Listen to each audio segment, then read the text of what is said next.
So, someone dropped and busted a can. We won't say who. I figured this would be something kind of cool to show y'all. This is most of the foam that came out of the can. I think it finally blocked itself off from evacuating all of it. And this also shows how sticky it is because it was busted on the ground and you see all the rocks that are stuck to it, which is making it very heavy. Pretty durable stuff. Let's cut it open.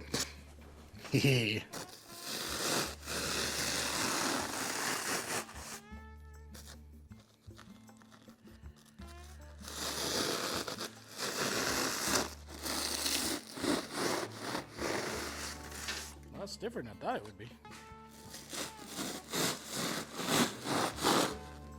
I'm having to put more force into it than I thought I would have to.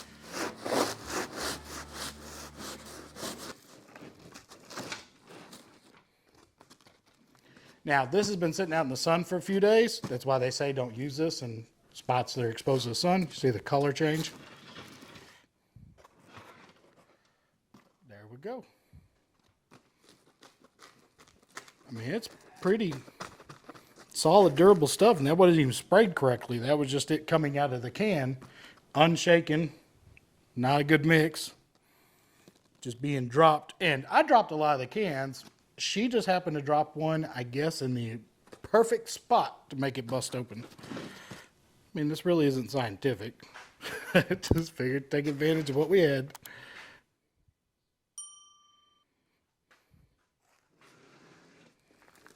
Putting some serious pressure on it. I mean, that stuff it's strong. I'm pushing down on it.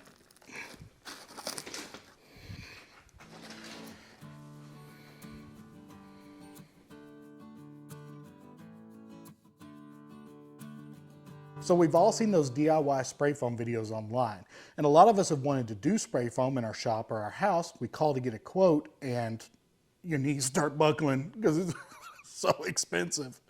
So you've looked at the DIY option. And today we're going to find out, is it really as easy as they show online? Now, if y'all followed my videos for a while, you remember when I redid this shop, we insulated everything with the typical pink fiberglass insulation in the walls and in the ceiling. So this should be a really good test for us to experiment with spray foaming on the new 1,500 square feet and then taking a comparison of this shop that has the fiberglass insulation compared to the spray foam insulation. Now, as you can tell already, we have teamed up with BEEST USA using their FullStop spray foam insulation. But for right now, I know y'all want to see what comes in the box. What's in the box? So with no further ado, let's see what's in the box.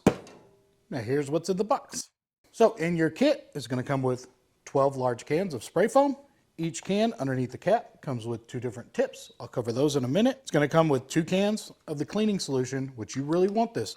This stuff is very sticky, which is what we want. We want it to stick to everything, but it sticks to everything, and it is hard to clean off if you don't have this. This dissolves it, eats it away, makes cleaning your gun, everything so much easier.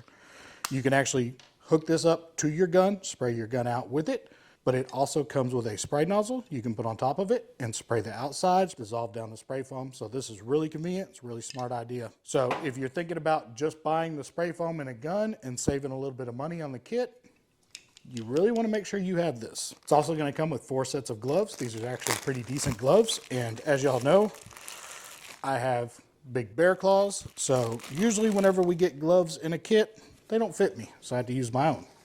I was really surprised. These have a cool texture on them too. I was really surprised. These easily fit even my big bear claws. You're also going to get safety glasses in your kit.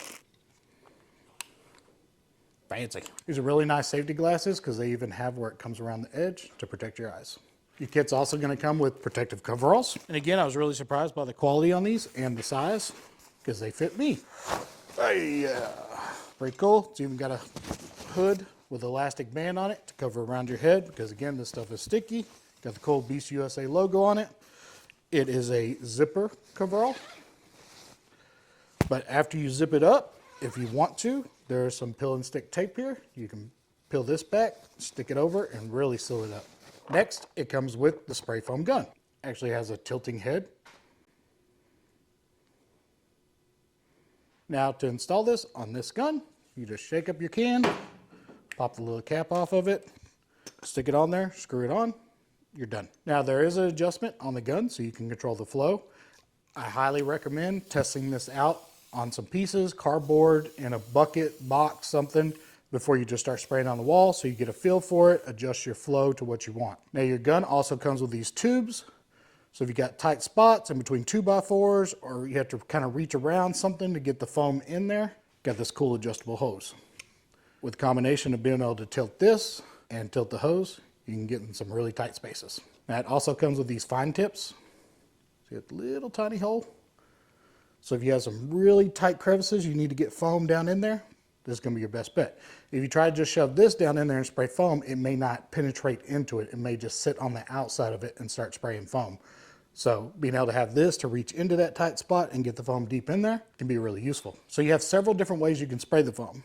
Just using the tip as is, using the fine tip, using the hose. Also comes with a fan spray pattern. So if you're going to be doing between studs on a wall, this will get you a lot of coverage. Now to this black tip. I got a story behind this black tip. So of course, me being a typical man, I put everything together, go out there, put on the wide spray foam pattern, just go to start spraying. Which of course is what most of us guys are going to do. We're not going to read the directions on the back of the can.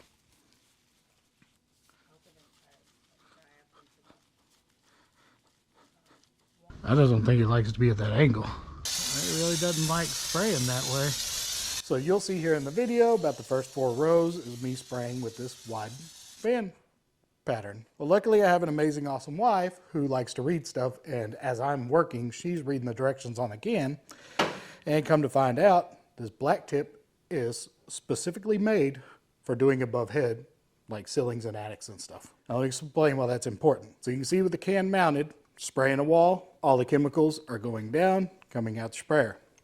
Well, when I started trying to spray the ceiling, you can see with it turned this way, now the can's turned that way and the chemicals want to go the back.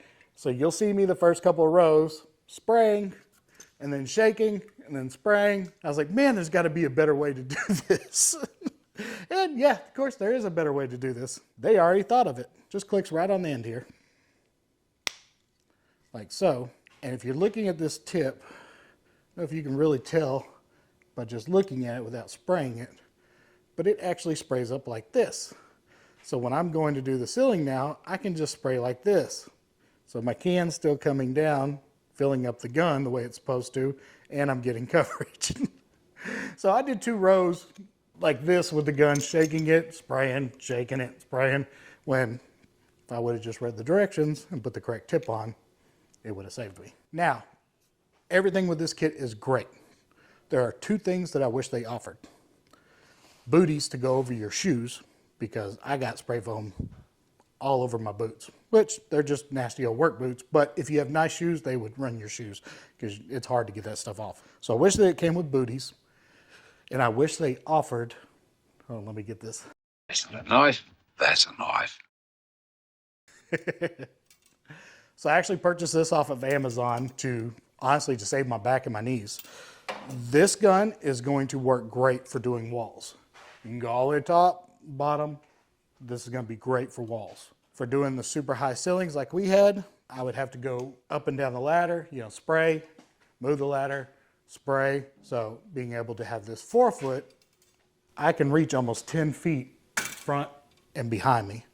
So I opted to go ahead and spend the money, get this 40 or 48 inch, I think it's 40 inch, get this 40-inch spray gun. Now I did check, from what I could find online, BEEST USA does not offer this option yet, or even an attachment for their guns to be able to get to this length, but it may be something that comes in the future, maybe after they see this video. I mean, I still had to get up on the ladder, I still had to move it, but this did save my back and my knees a lot. The outside of the roof, where the peak was down the lowest, I didn't even have to get on a ladder. I could actually, you can see I can touch my roof in here with this gun.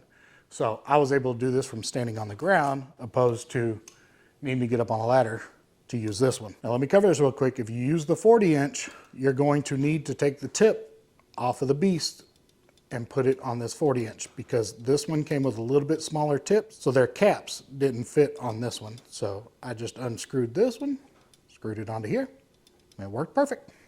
All right, now let's get to spray foaming. Now I'm gonna go ahead and show you some of the footage of spray foaming the ceiling in the new shop edition.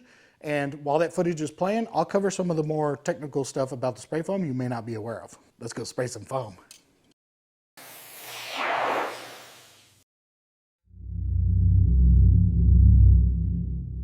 So we're going to start out with setting up our flow rate on our gun, checking it out, getting a feel for the gun, how it sprays.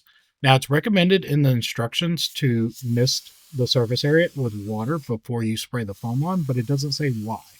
So I reached out to BEEST USA to find out, and they say it actually activates the spray foam, making it stick better or adhere better. They also recommend to do this whenever you're putting your second coat on. You want to just mist some water over the existing foam so that the next layer, when it hits, it'll activate and make it start sticking. Now this was just a little fake mock-up wall I did with studs just because I was curious of how strong the spray foam really was. Pretty impressed so far. Now I decided to do this little test cutting out the bottom of a plastic mixing cup just because I wanted to see how much the spray foam really does seal up all the air gaps.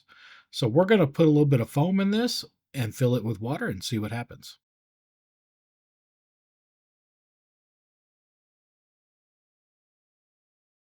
Man, this stuff is sticky. Now let's put some water in it. With this paper being underneath it, it should be very apparent if any water gets by the foam. Here we are a few hours later, not a single drop. I would say that seals up all the air gaps. Wow, that's pretty impressive. Definitely can't do that with pink fiberglass insulation.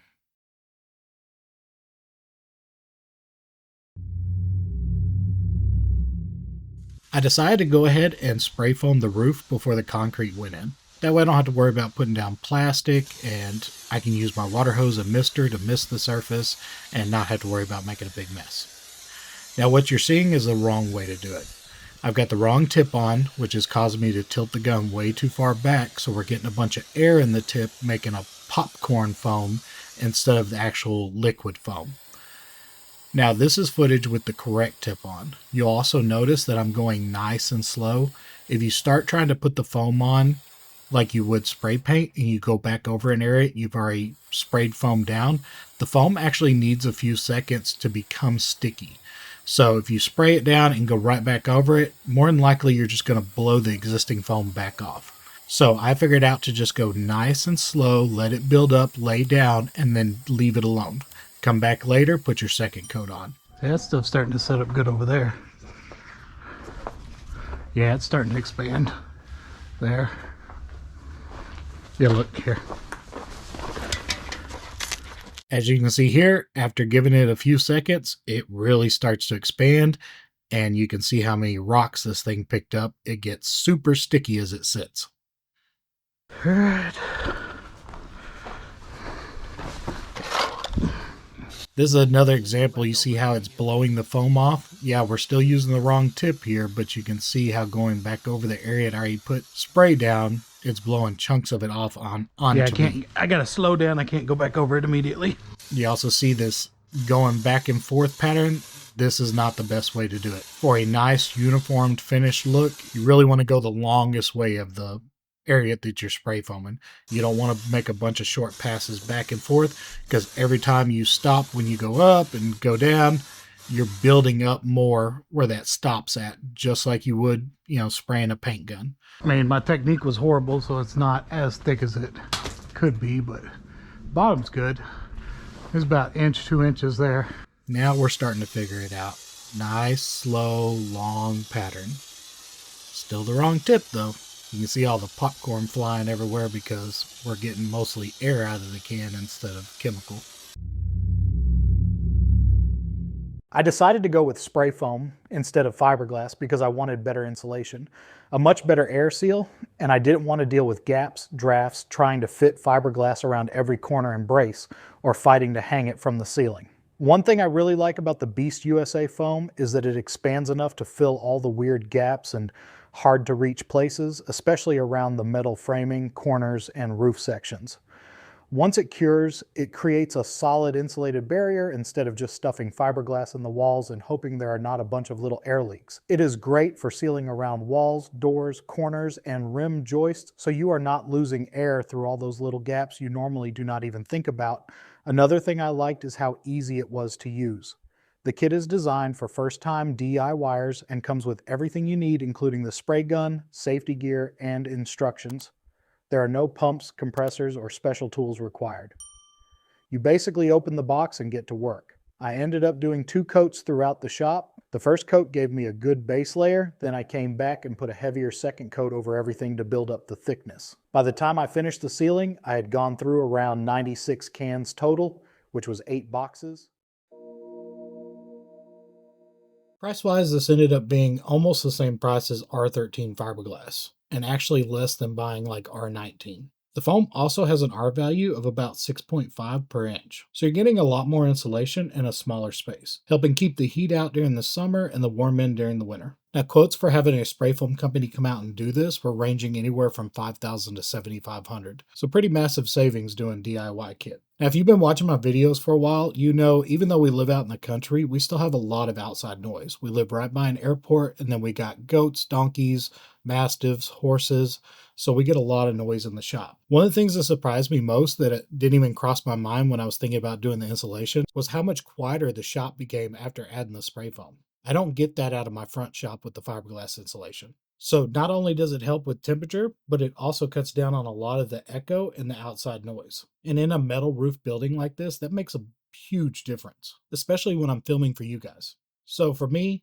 doing it myself with the BEEST USA kit ended up being the sweet spot. I got the performance of spray foam without paying the contractor prices, and I was able to work at my own pace while building the shop. If you're building a shop, garage, barn, or even insulating an attic, this is definitely something worth looking into. I still have a lot more work to do in here, but even at this stage, the shop already feels completely different. And once the stuff cures, it stays durable for decades without sagging, settling, or breaking down like some of the other insulations can. And one of the things you don't hear a lot of people talk about is this is actually adding structure and rigidity to your building. You've already seen how structurally strong the spray foam is, and with it adhering to everything and building up, it's actually adding some firmness to the building.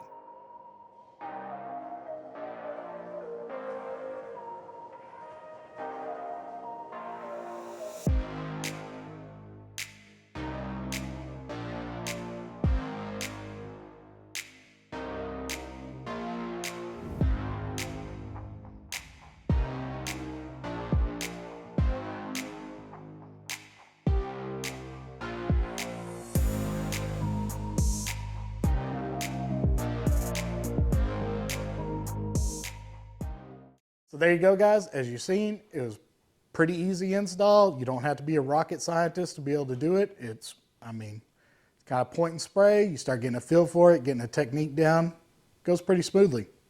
Now, make sure you stay tuned for future videos, because once we get the walls up, I'm actually going to do a comparison of this shop with the fiberglass insulation compared to the new shop with the spray foam insulation. I'm also going to do a comparison of cost difference between doing fiberglass, itchy fiberglass insulation and doing the spray foam insulation. So make sure y'all stay tuned for that. We got more spray foam videos coming up. Now, this is my first time dealing with spray foam, so if there was anything that I missed or didn't cover that you were curious about, make sure you leave it in the comments below and I'll get it covered in the next video. See y'all then.